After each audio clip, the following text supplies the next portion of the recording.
Hello everyone, hope कि आप सब लोग बहुत अच्छे होंगे। आलो क्लासेस में आप लोगों का स्वागत है। आज हम लोगों का जो टॉपिक है वो है कैलोरीमीटर। कैलोरीमीटर एक वेसल होता है जो कि कुछ इस तरह का दिखाई देता है। इसकी मदद से हम ये मेजर कर पाते हैं कि कोई भी बॉडी का जो हीट है वो कितना गेन हुआ और या फिर कितना लॉस हुआ।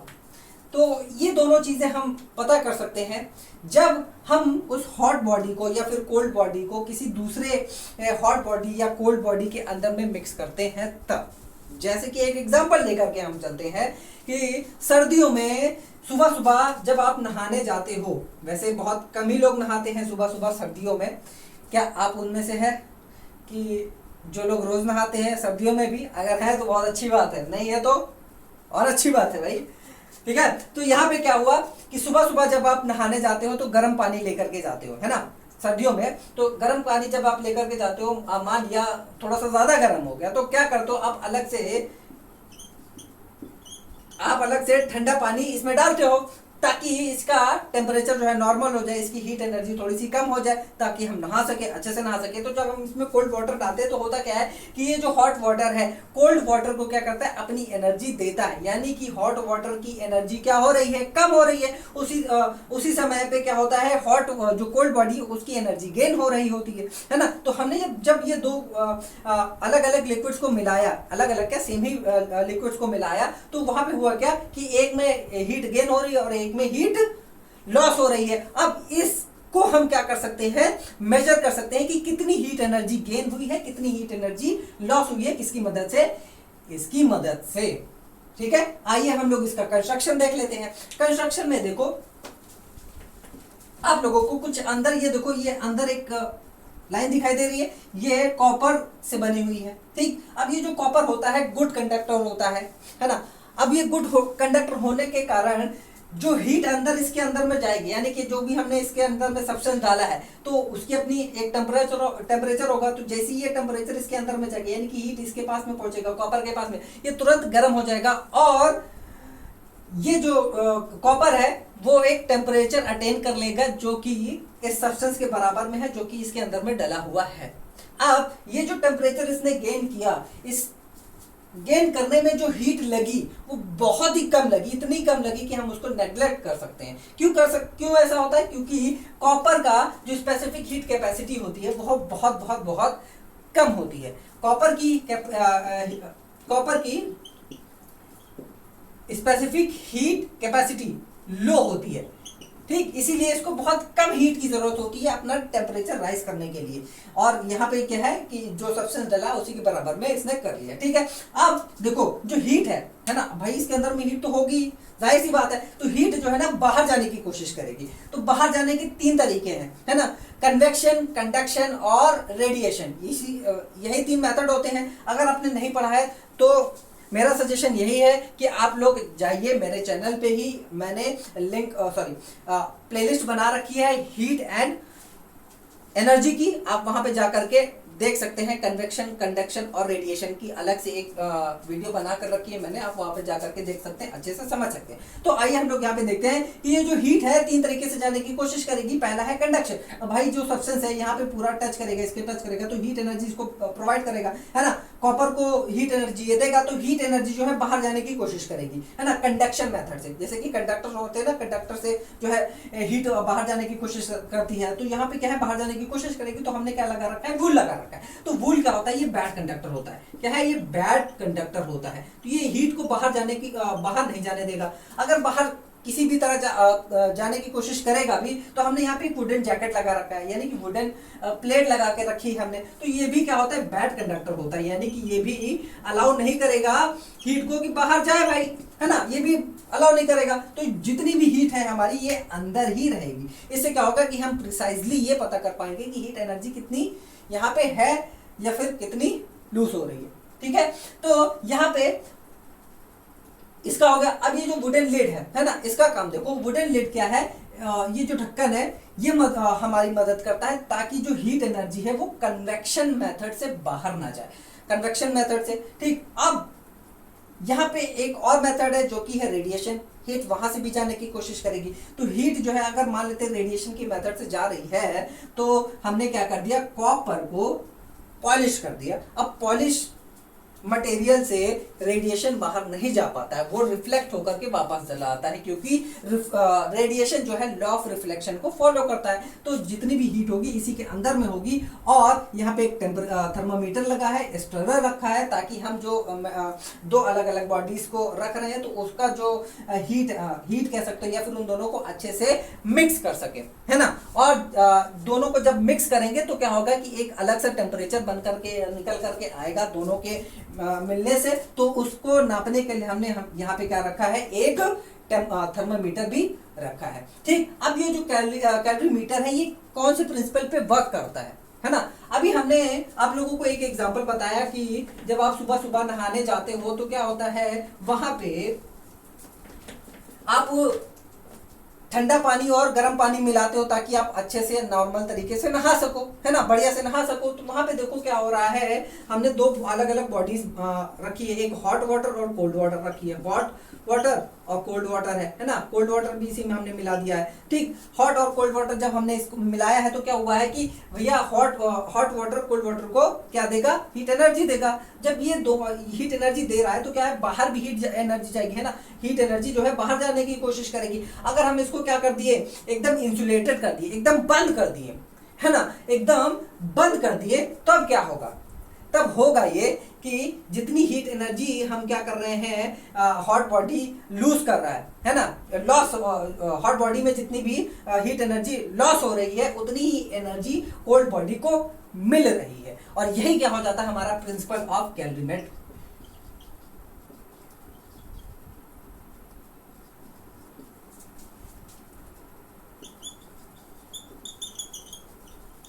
ठीक है, प्रिंसिपल ऑफ कैलोरीमेट्री हो जाता है ये कि heat energy lost by hot body is equal to heat energy gained by cold body. अच्छा, यह हुआ, ये तभी हो सकता है जब हमने जो सिस्टम है हमारा, यानी कि ये जो बॉक्स है या कोई भी चीज है ये इंसुलेटेड है, यानी कि इससे बाहर हीट नहीं जा रही है। अब ये दो बॉडी है, अब ये हॉट है ये कोल्ड है, अब इसमें से हीट एनर्जी इसको जाएगी। ठीक है, तो जितनी हीट एनर्जी ये लूज कर रहा है ना, जितनी एनर्जी इसमें से लॉस हो रही है उतनी हीट एनर्जी इसको क्या होगी, मिलेगी, यानी कि ये गेन करेगा, है ना। और इसी को हम लोग क्या बोलेंगे, प्रिंसिपल ऑफ कैलोरीमेट्री। और इसी मेथड्स पे ये काम करता है। क्लियर हो गया। अब ये जो प्रिंसिपल है इसी को हम लोग बोलते हैं प्रिंसिपल ऑफ मिक्सचर भी बोल सकते हैं, प्रिंसिपल ऑफ मिक्सचर भी बोल सकते हैं। और ये प्रिंसिपल किस पे वर्क करता है, this principle works on law of conservation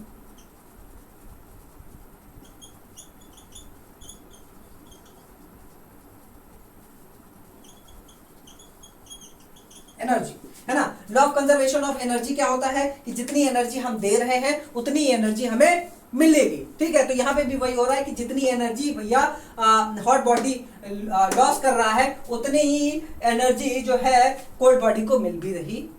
clear हो गया। ठीक, अब हम एक मैथमेटिकल एक्सप्रेशन देख लेते हैं कि हीट एनर्जी को हम कैसे कितना नाप सकते हैं, यानी कि टेम्परेचर जो है हमारी कितना होगा या स्पेसिफिक हीट कैपेसिटी हम कितना किसी का कैसे निकाल सकते हैं। ये सारी चीजें हम कैसे निकालेंगे, कैसे करेंगे, उसके लिए एक एक्सप्रेशन भी हम लोग देख लेते हैं। आइए,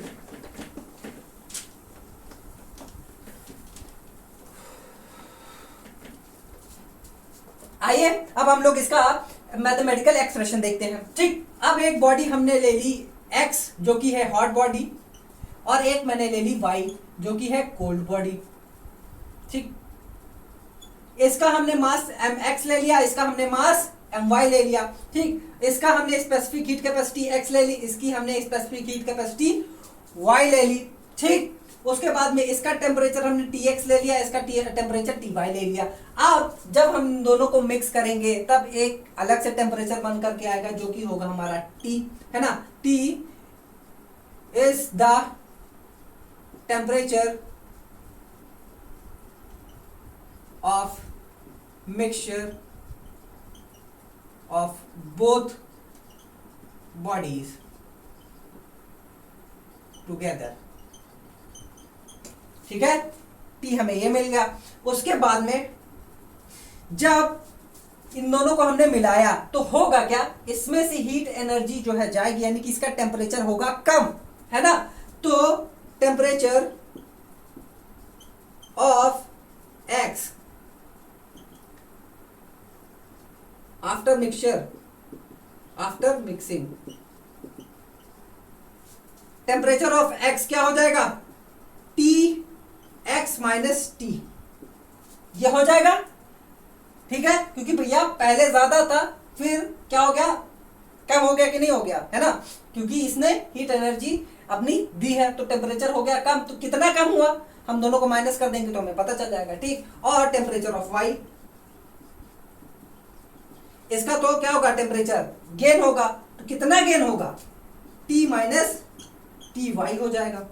ठीक, कितना हो जाएगा। अब हीट लॉस्ट बाय एक्स, कितना लॉस हुई है एक्स का हीट भाई,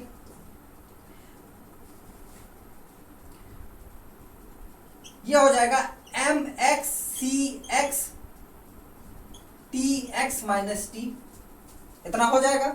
ठीक, और हीट गेन बाय वाई, ये क्या हो जाएगा, M Y C Y T x minus T minus T Y हो जाएगा, ये हो जाएगा। ठीक, क्लियर।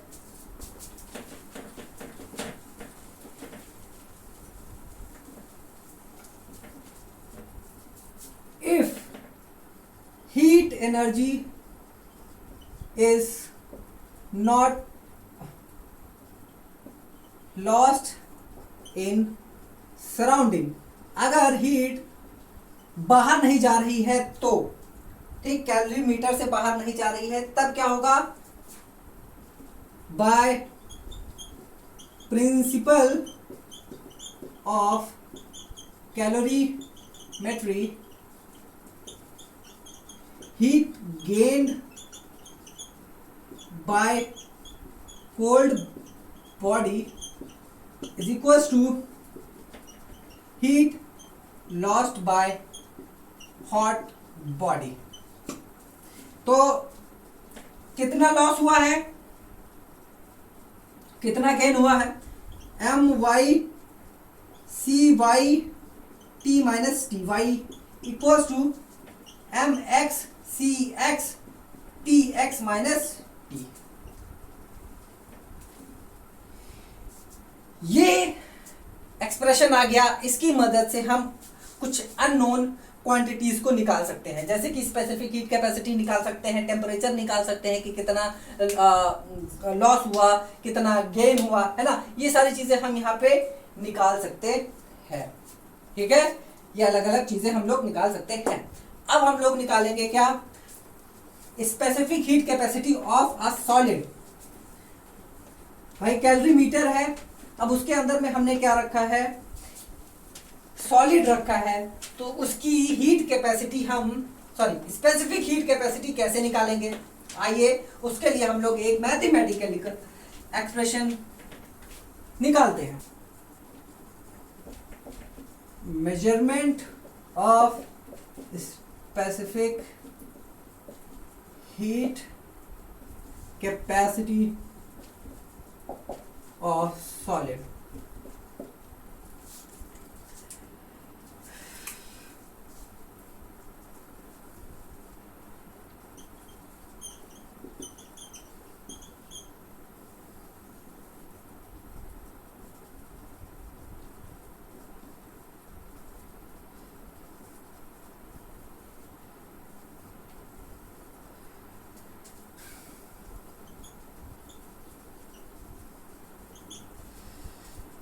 देखो एक रफ डायग्राम मैंने बनाया है कैलोरीमीटर का। यहाँ पे देखो होता क्या है, ये जो सॉलिड का हमें स्पेसिफिक हीट कैपेसिटी निकालना है तो इसके कुछ प्रोसेस होता है। तो प्रोसेस पहले हम लोग देखते हैं कि हम जो है सॉलिड का पहले वेट करते हैं। जो सॉलिड है इसका हम लोग वेट करते हैं। वेट मतलब कि इसका वजन नापते हैं। अब ये सॉलिड पीसेस में होता है, ठीक। पहले हमने वेट कर लिया, तो इसका हमने वेट किया तो हमें पता चला इसका वेट कितना है, m है, यानी कि मास कितना है, इसका मास हमारा m हो गया, ठीक। फिर उसके बाद में इसको जो है गर्म पानी में, या कह सकते हो कि इसको बहुत ज्यादा हम लोग गर्म करते हैं, ठीक। इसको हम लोग बहुत ज्यादा गर्म करते हैं तो उसका टेम्परेचर क्या हो जाता है। अगर हमने टेम्परेचर इसका मान लिया T(S) मान लिया, ठीक है। सॉलिड है तो T(S) हमने ले लिया, ठीक। इसका टेम्परेचर गर्म करने के बाद में फिर उसके बाद में क्या होता है, ये जो कैलोरीमीटर है, ठीक है, हमने इसको वेट किया है, ठीक है। क्या किया, इसका वेट किया। तो mass of calorimeter equals to m C लिख सकते हैं, ठीक है, कैलोरीमीटर का है। फिर उसके बाद में क्या है, मास ऑफ वाटर MW ले लिया हमने, ठीक। अब भाई हमने इसमें वाटर भी डाल रखा है क्योंकि दो बॉडी हमें लेना है, एक हमने सॉलिड ले लिया और दूसरा हमने क्या ले लिया, वाटर ले लिया। अब सॉलिड को हमने क्या किया, बहुत ही अच्छे खासे टेम्परेचर पे रखा हुआ है, बहुत ही अच्छा खासा इसका टेम्परेचर, यानी कि बहुत ज्यादा है। और ये जो वाटर है, वाटर का जो टेम्परेचर है, टेम्परेचर ऑफ वाटर हमने TW ले लिया है, ठीक है। फिर उसके बाद में specific heat capacity of solid हमने ले लिया, कितना है, CS ले लिया। यही चीज हमने specific heat capacity of water हमने ले लिया, ये कितना है, CW है। Specific heat capacity of calorimeter हमने ले लिया, CS हो गया, क्योंकि भैया कैलोरीमीटर जो है किससे बना हुआ है, कॉपर से बना हुआ है, तो कुछ ना कुछ हीट तो ये भी लेगा, है ना, कुछ ना कुछ तो हीट ये भी लेगा। तो हमने उसकी हीट कैपेसिटी इतनी ले ली, ठीक। जब हम इन सबको मिलाएंगे, है ना, मिक्स करेंगे, तब क्या होगा, जब हम इन सबको मिक्स करेंगे तो एक टेम्परेचर बन करके आएगा जो कि होगा T, ठीक। हमने क्या ले लिया, टेम्परेचर T ले लिया, क्लियर हो गया। जब हम इसको मिक्स करेंगे, ठीक, जब हम इसको अच्छे से मिक्स करेंगे तब क्या होगा कि जो टेम्परेचर होगा, यानी कि हीट लॉस होगा, जो टेम्परेचर लॉस हो रहा है यहाँ पे सॉलिड का, वो क्या हो जाएगा, टेम्परेचर लॉस। ये लिख लिया।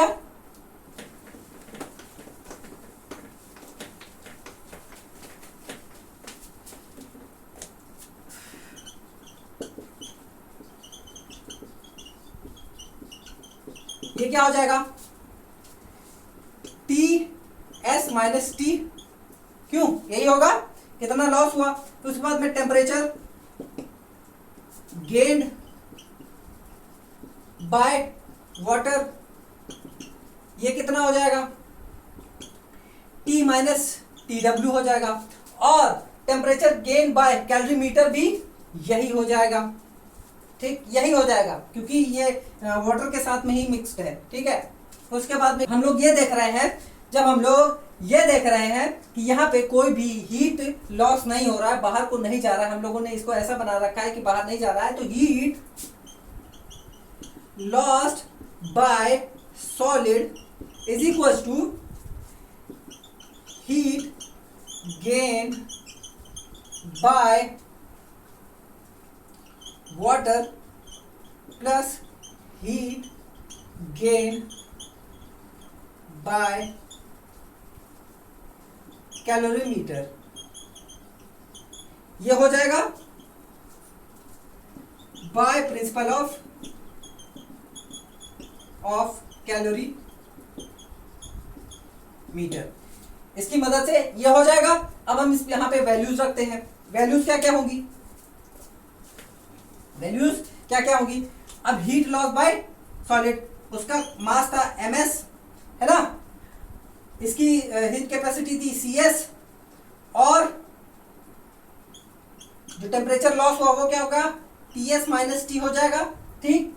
उसके बाद में हीट एनर्जी गेन हुई यहाँ पे, तो MW है ना, वाटर की MW C W T minus T W, है ना, ये हो जाएगा, plus M C C C T minus T W, ये हो जाएगा, है ना। यानी ये जो है, ये जो सॉलिड है, ये टेम्परेचर क्या हो रहा है, इसका कम हो रहा है, यानी कि इसकी हीट जो है कम हो रही है, और जितना कम हो रही है उतना ही इनको मिल रही है ना, उतना ही इनको मिल रही है।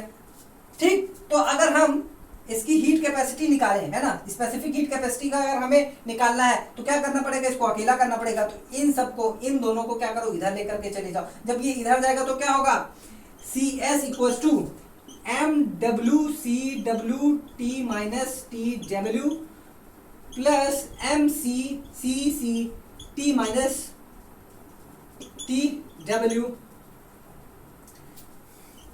ठीक, अब ये डिवाइड हो जाएगा, नीचे जाएगा, M S T S minus T, ये क्या आ गया हमारा, स्पेसिफिक हीट कैपेसिटी निकालने का तरीका आ गया, यानी कि फॉर्मूला आ गया किसका, सॉलिड का। हम सॉलिड की heat capacity, specific heat capacity निकाल सकते हैं इस फॉर्मूले से, ठीक है। और कहीं कहीं पे आप कैलोरीमीटर की जगह अगर हम पॉलीएस्ट्रीन कप यूज कर लेते हैं, कौन सा, पॉलीएस्ट्रीन कप अगर हम यूज कर लेते हैं, तो यहाँ पे क्या होता है, जो हीट कैपेसिटी, सॉरी, जो हीट है, कैलोरीमीटर जो यूज कर लेगा, वो क्या है, हम नेग्लेक्ट कर सकते हैं। अगर हम ये यूज करेंगे, पॉलीएस्ट्रीन अगर यूज करेंगे, तो क्या है कि ये जो हीट कैलोरीमीटर ले रहा था, उसको हम लोग क्या कर सकते हैं, नेग्लेक्ट कर सकते हैं। जब हम उसको नेग्लेक्ट कर देंगे तो होगा क्या, इसको छाप लो, होगा क्या कि ये जो हीट यहाँ पे हीट जा रही है फालतू का, ये हट जाएगी और आपका एक नया फॉर्मूला बन जाएगा, ये एक नया फॉर्मूला बन जाएगा, ये जिसकी मदद से क्या है, आप स्पेसिफिक हीट कैपेसिटी निकाल सकते हो। अगर हम पॉलीएस्ट्रीन कप का यूज कर रहे हैं तो यहाँ पे भी होता है, अगर आप, जब हम लोग क्वेश्चन करेंगे तो वहां पे दिया रहेगा, क्वेश्चन में दिया रहेगा कि heat gain by calorimeter is negligible, है ना, आप उसको नेग्लेक्ट कर सकते हैं, है ना, या फिर कह सकते हो कि उसने लिया ही नहीं, हीट उतनी ज्यादा ली ही नहीं। ठीक, तो हम लोग यहाँ पे ये दोनों काम कर सकते हैं। क्लियर हो गया, आप लोग इसको छापे। मैं आप लोगों को measurement of specific heat capacity of liquid बताता हूं।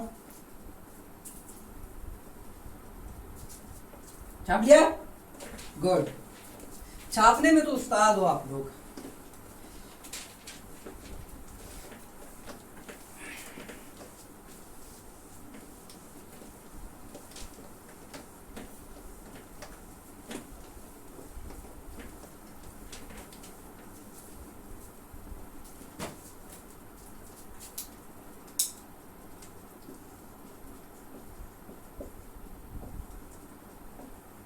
देखो, सॉलिड में जो प्रोसीजर था हीट कैपेसिटी निकालने का, स्पेसिफिक हीट कैपेसिटी निकालने का, वही प्रोसीजर यहां पे भी होगा। बस यहां पे क्या होगा, वाटर की जगह हम दूसरा कोई लिक्विड ले लेंगे। अब भाई यहां पे देखो,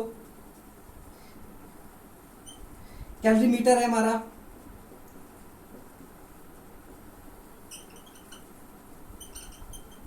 है ना, यहां पे एक सॉलिड है हमारा, सॉलिड के पीसेस हैं बहुत ज्यादा गर्म, और यहां पे हमारा है वाटर, सॉरी लिक्विड है, कोई भी लिक्विड हो सकता है जिसकी हमें क्या करना है, स्पेसिफिक हीट कैपेसिटी निकालना है। ठीक, वो हो सकता है। अब यहाँ पे हमने क्या किया है, ये जो सॉलिड की पीसेस बहुत ज्यादा गर्म है, अब इसके अंदर में हमने डाला तो भाई लिक्विड क्या होगा, उसका उसमें हीट एनर्जी क्या होगी, गेन होगी, उसको हीट एनर्जी मिलेगी। तो यहाँ पे क्या हुआ, हमने सेम डिट्टो वही मेथड लगाया, बस यहाँ पे क्या है, मास ऑफ लिक्विड ml ले लिया, मास ऑफ सॉलिड ms ले लिया, specific heat capacity of liquid cl ले लिया, specific heat capacity of solid cs ले लिया, specific heat capacity of calorimeter, c ले लिया हमने, ठीक। और temperature of solid,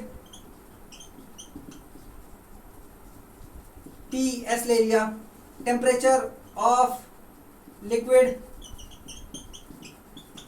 T l ले लिया, ठीक है।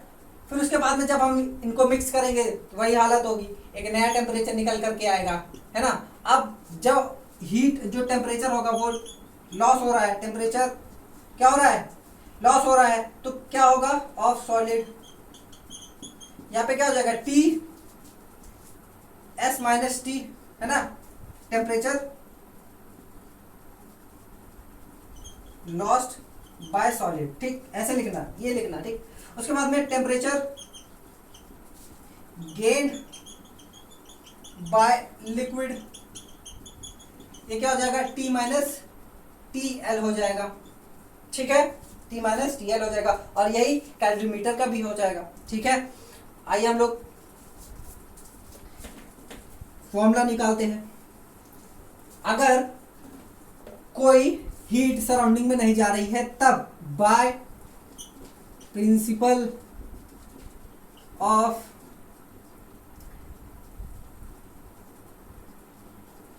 कैलोरी मीटर मेट्री क्या हो जाएगा, heat lost by solid equals to heat gained by liquid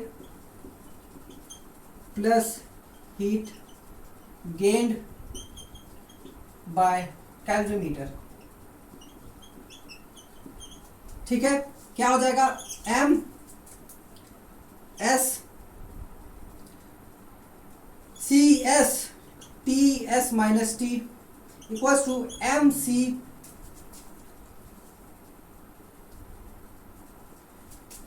mass of calorie metre, ये लिखना भूल गया था, एमसी हो जाएगा, और c t s sorry t minus T L हो जाएगा, ठीक है, plus M L C L T minus T L, है ना, ये हो जाएगा, है ना भाई। ये क्या है, हीट ही तो है, हीट ही तो है। इससे पहले वाला जो लेक्चर है मैंने उसमें सारी चीजें इसमें बता रखा है कि ये कहाँ से आया है, कैसे आया है, उसको जरूर आप लोग देखें वो लेक्चर, ठीक है। ये हो गया, ठीक। अब हमें इसकी क्या निकालनी है, स्पेसिफिक हीट कैपेसिटी निकालनी, यानी कि ये इसको हमें अकेला करना पड़ेगा, है ना। लिक्विड की स्पेसिफिक हीट कैपेसिटी निकालनी है तो इसको हमें अकेला करना पड़ेगा। तो क्या है कि सबसे पहले आप इसको इधर लेकर जाओ, ये प्लस में है तो क्या हो जाएगा, इधर आकर आने के बाद में माइनस में हो जाएगा, तो M S C S T S minus T minus M C C T minus T L, ये हो जाएगा। फिर उसके बाद में M L C L T minus T L, है ना, ये हो गया। हमें इसे अकेला करना है, ठीक। अब इन दोनों को इधर लेकर के, जब इन दोनों को लेकर के आएंगे तो ये दोनों क्या है, मल्टीप्लाई में है, तो ये दोनों नीचे आकर के यहाँ पे डिवाइड हो जाएंगे, जो कि है यहाँ पे ऐसे, ठीक है, डिवाइड हो जाएंगे, ये इधर आएगा और ये भी इधर आ जाएगा। क्या हो जाएगा, यहाँ इसको यहाँ से हटाओ, इसको यहाँ से हटाओ, तो M L T minus T S, ये हो जाएगा, ठीक। तो ये हमारा क्या बन गया, specific heat capacity of liquid का फॉर्मूला बन गया, ठीक है, ऐसे निकाल सकते हो।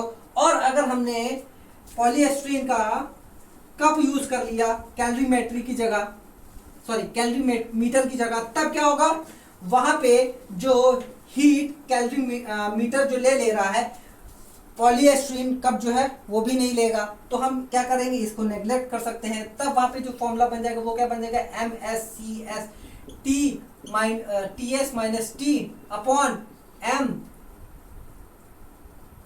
L T minus T L हो जाएगा। और ये किसके बराबर हो जाएगा, सी एल के बराबर हो जाएगा। क्लियर? अब ये क्या है हमारी specific heat capacity of liquid.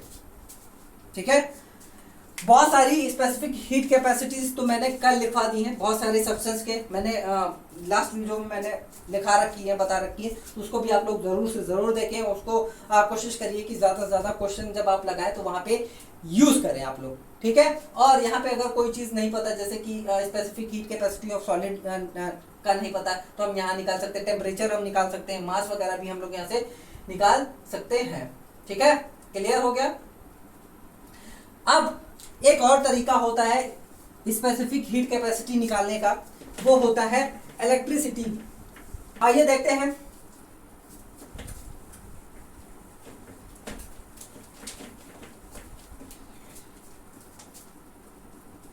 By method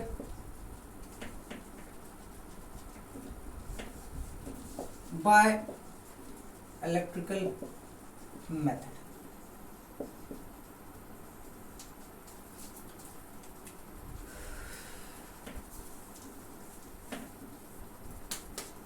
यहां पे हमने क्या किया, हीट एनर्जी दी।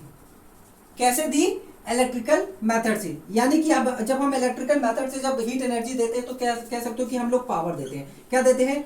पावर देते हैं कुछ समय के लिए। ठीक, पावर यानी कि पी फॉर टाइम टी। अब भाई हम पावर दे रहे हैं, इलेक्ट्रिसिटी हम दे रहे हैं तो कुछ समय के लिए देंगे, ताकि वो जो सॉलिड है, लिक्विड है, वो क्या है, हीट अप हो सके, है ना, वो क्या है, हीट अप हो सके। कुछ टाइम के लिए हमने दिया। ठीक, तो उसका टेम्परेचर हो जाएगा कुछ, राइजेस टेम्परेचर ऑफ टी, कुछ इसका टेम्परेचर हो जाएगा, बढ़ जाएगा। ठीक, फिर उसके बाद में क्या है, जो सॉलिड है या फिर जो भी सब्सटेंस है उसका कुछ अपना मास होगा, मास ऑफ बॉडी एम। इसी को तो हम लोग हीट पावर दे रहे हैं। अब पावर देंगे कुछ समय के लिए, ठीक, ताकि हम उसका कुछ टेम्परेचर बढ़ा सके, ठीक, इस मास का। फिर उसके बाद में इसकी स्पेसिफिक हीट कैपेसिटी होगी, जो कि है सी एस ले लेते हैं, एम एस ले लेते हैं, या छोड़ो इसको हटाओ, ये दोनों नहीं लेते हैं, एकदम सिंपल रखते हैं। फिर उसके बाद में स्पेसिफिक हीट, ठीक है, ये हो गया। तो अगर यहां पे हीट लॉस नहीं हो रही, कैलोरी मीटर के अंदर में हीट लॉस नहीं हो रही है, तब क्या होगा, हीट सप्लाइड, यहां पे थोड़ा सा बदल गया, heat supplied equals to heat gained by body. तो हीट क्या है, हीट एनर्जी क्या है, ठीक, हीट एनर्जी यहां से हमें कैसे पता चलेगी, हीट एनर्जी हो जाएगी P इंटू टी, क्योंकि जो एनर्जी होती है वो किसके बराबर में होती है, पावर इंटू टाइम। यानी कि जो पावर है कुछ समय के लिए अगर दे रहे हैं तो वहां पे क्या हो रही है, एक एनर्जी हमें निकलती है। तो एनर्जी क्या होता है, एनर्जी होती है एबिलिटी टू डू वर्क, यही होता है ना, एबिलिटी टू डू वर्क। तो भैया अब वो जो वर्क है हम कितने समय तक कर पा रहे हैं, ठीक है, यहाँ पे उसको हम रिलेट कर सकते हैं। तो ये जो हमारी एनर्जी है वो किस फॉर्म में है, हीट के फॉर्म में है। अब जो हीट है हम पावर दे रहे हैं तो वहाँ पे क्या हो रहा है, वो जो सब्सटेंस है या जो बॉडी है वो हीट हो रही है कुछ समय के लिए, ठीक है, कुछ समय के लिए हीट हो जाएगी। फिर उसको हमने क्या है, कैलोरीमीटर में डाल दिया है। तो जो एनर्जी हमने क्या है, किससे दी है, इलेक्ट्रिकल पावर से दी है, वही एनर्जी जो है किसको हो जाएगी, बॉडी को जाएगी। तो क्या है, जब बॉडी को जाएगी तो उसका जो हो जाएगा टेम्परेचर, वो ये ऐसा हो जाएगा, है ना, कुछ ऐसी हीट एनर्जी उसको मिलेगी, इतनी हीट एनर्जी उसको मिलेगी, ठीक है। अब यहाँ से अगर हम सी निकालना चाहेंगे तो क्या हो जाएगा, P into T upon delta T M हो जाएगा इक्वल टू सी। ये है क्या है, हम इसकी मदद से क्या है, स्पेसिफिक हीट कैपेसिटी जो है निकाल सकते हैं। क्लियर है, ठीक। अब सबसे ध्यान देने वाली बात यह है कि यूनिट जो है लिखना नहीं भूलना है, यूनिट लिखना नहीं भूलना है, कोई भी हो, ठीक है।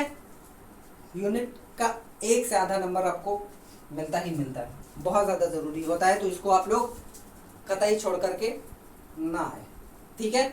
आप लोग छाप लें, मैं आप लोगों को नेक्स्ट टॉपिक बताता हूँ। आइए कुछ नेचुरल फिनोमेना देखते हैं जो कि स्पेसिफिक हीट कैपेसिटी की वजह से होता है। पहला है हमारा क्लाइमेट नियर सी शोर इज मॉडरेट। ऐसा क्यों होता है भाई? देखो ये समंदर है और ये क्या है, लैंड है।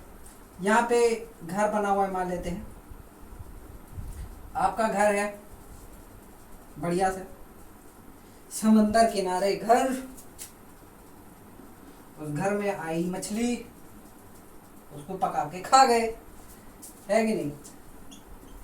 तो यहाँ पे क्या होता है कि ये जो यहाँ पे टेम्परेचर होता है मॉडरेट होता है, बहुत ज़्यादा गर्म नहीं होता, बहुत ज़्यादा ठंडा नहीं होता है। जैसे कि आप दिल्ली वगैरह में चले जाओ या राजस्थान वगैरह में चले जाओ तो वहाँ पे क्या होता है, बहुत ज़्यादा गर्मी होती है और क्या कहते हैं, बहुत ज़्यादा ठंडी भी होती है। लेकिन जो सी शोर जहाँ पे होता है, यानी कि जहाँ पे नदी वगैरह होती है, जहाँ पे बीच वगैरह, सॉरी, जहाँ पे समंदर वगैरह होते हैं, है ना, उसके पास में जो क्लाइमेट होता है वो मॉडरेट होता है। क्यों होता है? क्योंकि यहाँ पे क्या है, सी ब्रीज चलती है और लैंड ब्रीज चलती है। अब देखो वाटर की जो स्पेसिफिक हीट कैपेसिटी है, ठीक है, वो हाई होती है और इसकी क्या होती है, स्पेसिफिक हीट कैपेसिटी लैंड की क्या होती है, लो होती है। यानी कि इसको बहुत कम ये बहुत जल्दी गर्म हो जाता है और बहुत जल्दी ठंडा हो जाता है और ये जो है इसको टाइम लगता है। तो सुबह सुबह में क्या होता है कि ये जो है गर्म जल्दी हो जाता है, ठीक है। जब ये गर्म हो जाता है तो यहाँ पे क्या होता है कि जो गर्म एयर होती है वो ऊपर जाती है और यहाँ पे लो प्रेशर बन जाता है। लो प्रेशर बनने के कारण जो यहाँ पे ठंडी हवा होती है वो इधर को भागती है ताकि वो जो लो प्रेशर उसको कंपनसेट कर सकें, ठीक। फिर जब ये ऊपर जाती है, यहाँ से ठंडी ठंडी हवा आती है तो उस चीज़ को हम लोग क्या बोलते हैं, सी ब्रीज बोलते हैं। समझ गए? सी ब्रीज बोलते हैं। इसलिए क्या होता है, यहाँ पे जो टेम्परेचर होता है वो मॉडरेट होता है और रातों में क्या होता है कि ठीक इसका उल्टा हो जाता है, लैंड ब्रीज चलती है वहाँ पे। समझ गए? तो बहुत ज़्यादा यहाँ पे गर्मी, कह सकते हैं कि अगर गर्मी हो रही है तो ये सी ब्रीज की जगह से मदद से ठंडा हो जाता है और अगर बहुत ज़्यादा गर्मी होती है, सॉरी, ठंडी होती है तो यहाँ पे लैंड ब्रीज वगैरह चलती है जिसकी वजह से वो थोड़ा सा हल्का सा वार्म हो जाता है। बस समझ गए? क्लियर हो गया? ठीक है। अब नेक्स्ट फिनोमेना यहाँ पे देखो, water act as a perfect coolant, यानी कि वाटर को हम लोग कूलेंट की तरह यूज किया जाता है। Water act as coolant. ऐसा क्यों भाई? वाटर को कूलेंट की तरह क्यों यूज किया जाता है, ठंडा करने के लिए क्यों यूज किया जाता है? जैसे कि आप लोग जब खाना वाना बनाते हो, है ना, तो जो रोटी बनाने का जो पैन होता है ना, तवा जिसको बोलते हैं, जब हम उसमें गरम रहता है, अगर हम उसमें पानी डालते हैं तो क्या होता है, क्या कहते हैं, भाप निकलती है ना। तो आप क्या कर रहे होते हो, उस पैन का, उस तवे का टेम्परेचर कम कर रहे होते हो, है ना। जैसे कि वो जो डोसा वाले बनाते हैं ना, तो टेम्परेचर कम करने के लिए, बराबर मेंटेन करने के लिए बीच बीच में वो लोग पानी डालते रहते हैं ना, बना करके देखे होगे आप लोग ने, गौर किया होगा, वो टेम्परेचर बनाने के लिए, ठीक है। क्यों? क्योंकि उनको पता होता है कि ये जो वाटर है ये क्या है, बहुत ही अच्छा कूलेंट होता है ना। क्यों कूलेंट होता है? क्योंकि इसको गर्म करने के लिए, वाटर को गर्म करने के लिए बहुत ज़्यादा हीट की ज़रूरत होती है। तो जैसे कि मान लेते हैं ये पाइप है ना, या फ्राइंग पैन है आपका, ठीक, ये जो पैन होता है, ठीक, ऐसे तवा जो होता है, ठीक। अब इसमें क्या है, ये तो बहुत ज्यादा हीट हो गया। अब जब इसमें आप पानी डालते हो, ठीक है, आपने पानी की ये डाला, इसमें पानी डाल दिया हल्का सा, ठीक है, वाटर डाला, तो क्या होगा, ये जो वाटर है इसको गर्म करने के लिए, है ना, बहुत ज्यादा हीट की जरूरत है। तो ये क्या है, बहुत ज्यादा हीट लेगा। अब ये यहाँ पे तवे से बहुत ज्यादा हीट लेगा तो क्या होगा, तवे का यानी कि जो पैन है उसका टेम्परेचर कम होने लगेगा, है ना, कम होने लगेगा। तो यानी ये ठंडा हो जाएगा। अब ये ठंडा हो गया तो इसका मतलब यह है, ये जो वाटर है वो कैसा काम कर रहा है, कूलेंट का काम कर रहा है, ठीक है। अब ये जो वाटर है, ये वाटर फार्मर्स की भी हेल्प करता है ना। जब बहुत ज़्यादा ठंडी हो जाती है या टेम्परेचर 0 से भी नीचे चला जाता है, तब क्या होता है, जो क्रॉप्स होती हैं उनके अंदर में क्या वाटर होता है। अब क्रॉप्स के अंदर में वाटर है तो वो क्या है, जमने के कारण वो खराब भी हो सकते हैं, डेड हो सकते हैं। तो क्या करते हैं, जो फार्मर्स होते हैं वो रात में फील्ड में पानी छोड़ देते हैं। पानी छोड़ दिए तो क्या होता है कि वाटर को ठंडा होने के लिए बहुत बहुत बहुत बहुत ज़्यादा समय लगता है, ठीक, बहुत ज़्यादा समय लगता है। तो ये जो गर्मी है, हल्की हल्की जो गर्मी है वो क्या है, किसको देता रहता है, पौधों को, यानी कि जो क्रॉप्स है उनको ये गर्मी देता रहता है। तो जिसके कारण ये जो आपके क्रॉप्स हैं वो बचे रहते हैं। समझ गए? ये कुछ ऐसी चीजें हैं जिसकी वजह से देखो स्पेसिफिक हीट कैपेसिटी, जिसकी वजह से कुछ चीजें खराब भी हो सकती हैं, कुछ चीजें अच्छी भी होती हैं। वैसे मोस्ट ऑफ दी चीजें अच्छी ही होती हैं, है ना। अगर आप अच्छे की चीज अच्छे के लिए यूज करो तो अच्छी ही होगी, और बुरे के लिए यूज करोगे तो बुरी होगी। आप कोई भी चीज ले लो यार, कोई भी चीज ले लो, दुनिया में हर एक चीज का दो पहलू होता है, एक अच्छा पहलू होता है और एक खराब पहलू होता है। आप कौन सा यूज करना चाहते हो ये आप डिसाइड करो। आपका भी एक अच्छा पहलू है और एक खराब पहलू है। आप कैसा बनना चाहते हो आप डिसाइड करो। खराब बनना चाहते हो तो खराब बन जाओ, अच्छा बनना चाहते हो तो अच्छे बन जाओ, है ना। अच्छा व्यवहार करो, अच्छे से पढ़ाई करो, माँ बाप के सामने अच्छे से रहो, उनको रिस्पेक्ट दो, है ना। ठीक है, तो आप अच्छे भी बन सकते हो। ठीक, तो यहाँ पे क्या है, नेचुरल फिनोमेना है, हमने कुछ डिस्कस किए। ठीक, अब हम लोग कुछ क्वेश्चंस कर लेते हैं जिससे आप लोगों के जो अभी हमने फॉर्मूले लिखाए हैं वो और ज़्यादा क्लियर हो सके, हम उनको कैसे यूज़ कर सकते हैं। ठीक है, छापने के इसमें आइए, ये वाला न्यूमेरिकल हम लोग करते हैं। 200 gram mass of a certain metal, 200 gram of mass of a certain metal. ठीक है, तो मास सर्टेन मेटल का हम लोग ले लेते हैं, कितना हो गया 200 ग्राम। ठीक, एट टेम्परेचर 83 डिग्री सेल्सियस, जो मटेरियल है या फिर जो मेटल है हमारा, ठीक, उसको हम लोग x ले लेते हैं, तो उसका जो टेम्परेचर है वो कितना है, Tx अगर हम ले ले कितना है 83 डिग्री सेल्सियस हमने ली, हमें दिया है। ठीक, तो कोई भी क्वेश्चन हो उसका करने का तरीका, प्रॉपर तरीका यही है कि जितनी भी सारी चीजें पहले दे रखी हैं उसको लिखो, यहाँ पे उतार दो। ठीक, फिर उसके बाद ही आप आगे बढ़ो। Is immersed in 300 gram of water. अब जो वाटर का मास है MW वो कितना है 300 ग्राम है, और वाटर का टेम्परेचर कितना है 30 डिग्री सेल्सियस है। अब जब the final temperature is 33 degree Celsius, अब दोनों को मिलाया हमने, मिक्स किया है, तो जो टेम्परेचर फाइनल यानी कि T कितना है 33 डिग्री सेल्सियस है। ठीक, calculate the specific heat capacity of metal, यानी कि जो C है मेटल की, है ना, वो हमें निकालनी है।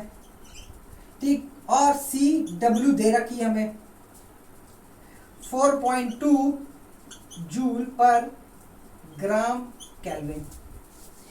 इतनी चीजें दे रखी हमें, ये नहीं पता है।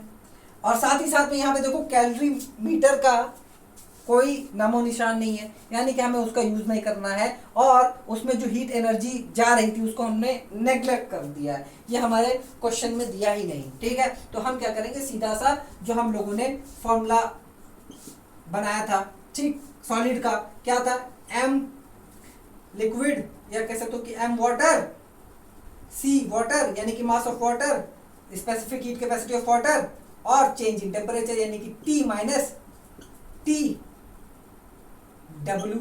ठीक है, क्यों, क्योंकि यहाँ पे देखो टेम्परेचर इसका कम है। ठीक, अगर ज्यादा होता तो हम TW इधर लिखते और T माइनस कह सकते हैं कि T वाला इधर लिखते, यानी कि जो फाइनल टेम्परेचर है इधर लिखते। समझ गए, क्लियर हो गया।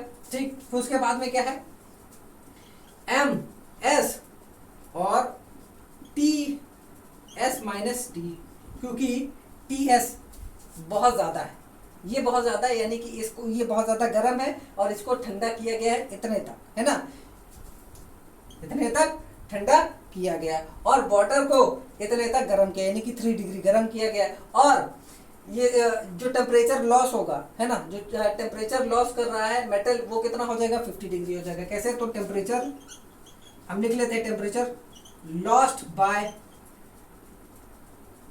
मेटल वो हो जाएगा 83 माइनस 33, वो कितना हो जाएगा 50 डिग्री, है ना, कितना हो जाएगा 50 डिग्री हो जाएगा। और टेम्परेचर गेन्ड बाय वाटर ये कितना हो जाएगा 3 डिग्री सेल्सियस। ठीक है, क्योंकि भैया 33 था, अब इसको मिलाने के बाद में 33 हो गया। क्लियर हो गया। अब सारी वैल्यूज यहाँ पे पुट कर देते हैं।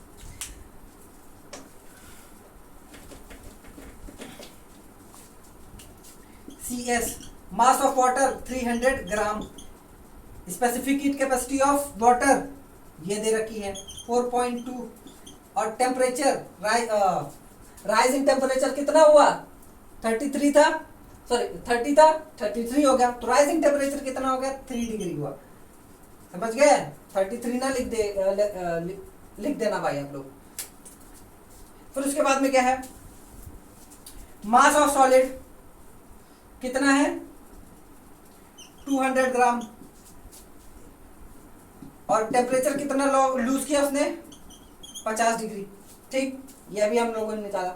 अब काटिए पीटिए, लड़ाई कर रही है इन सबके बीच में, है ना, यानी रिजॉल्व कर रही है भाई। 1 2 3 ये कट गया, ठीक है। अब इसको हम लोग ऐसे भी लिख सकते हैं 5 इंटू 10, है ना, लिख सकते कि नहीं लिख सकते, कैलकुलेशन आसान करने के लिए। ठीक, 2 1 जा 2, 2 2 जा 4.1, ठीक, क्लियर।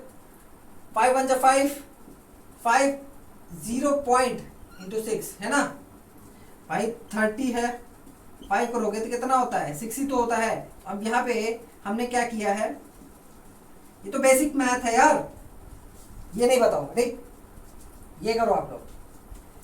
ये सारी चीजें कट गई हैं। अब क्या करिए आप लोग, मल्टीप्लाई करिए। जब आप मल्टीप्लाई करेंगे तो क्या हो जाएगा, यहाँ पे हो जाएगा 6 और 12.6 इंटू 3 हो जाएगा आपका 8 7 3 1 2 पॉइंट अपॉन 10, ये हो जाएगा 0.378 जूल ग्राम पर केल्विन। तो CS specific heat capacity of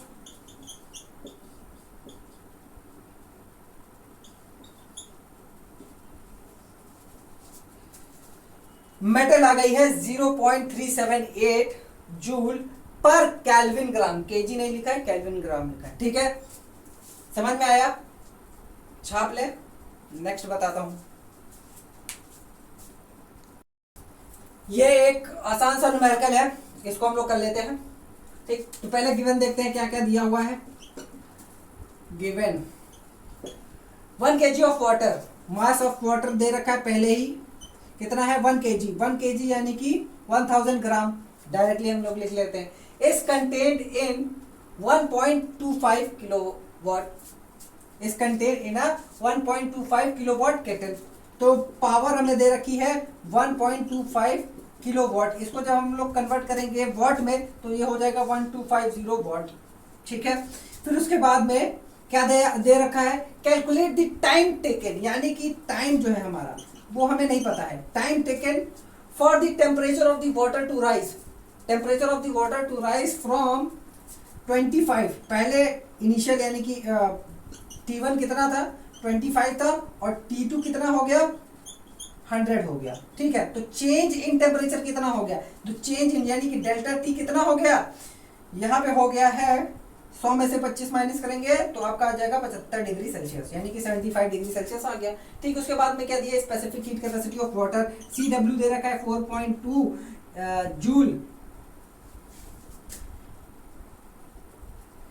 joule gram kelvin दे रखा है, ठीक है। अब हम फॉर्मूला लिखते हैं PT equals to C equals to PT m delta T, याद आया, अभी याद करवाया, अभी जस्ट अभी करवाया, ठीक है। स्पेसिफिक हीट कैपेसिटी, अब हम क्या करेंगे, वैल्यूज पुट करेंगे। तो स्पेसिफिक हीट कैपेसिटी कितनी है 4.2 है, P कितना, पावर कितना है 1250 है, इतना टाइम कितना है हमें नहीं पता है, M कितना है हमारा यहाँ 1000 है, और ये T कितना है, चेंज इन T यानी डेल्टा T कितना है 75 है, ठीक है। अब क्या करेंगे, हमें टाइम को अकेला करना है, यानी कि टाइम की वैल्यू हमें निकालना है, तो इसको अकेला करना है। तो क्या करना है, इसको इधर ले जाओ, इसको इधर ले जाओ, तो ये ऊपर जाएंगे तो मल्टीप्लाई हो जाएंगे 42 इंटू 1000 इंटू 75 अपॉन ये नीचे आ जाएगा 150 T, ठीक। अब क्या करना है, सॉल्व करिए, ये कैंसिल हो गया, ठीक है। ये हो जाएगा हमारा, अगर हम काटते हैं 5 से काटते हैं तो ये कितना हो जाएगा 15, और ये हो जाएगा हमारा 25, फिर यही काटेंगे 3 और ये हो जाएगा 5, ठीक है। ये हो जाएगा 5 5 5 5 5 और 20 जा 100। ठीक है, जब आप इसको सॉल्व करेंगे तो आया हमारा 252। ठीक है, ये 252 सेकेंड्स आ गए। ठीक, अब इसको जब हम क्या करेंगे, मिनट में कन्वर्ट करेंगे, तब कितना होगा, जब हम इसको मिनट में कन्वर्ट करेंगे तो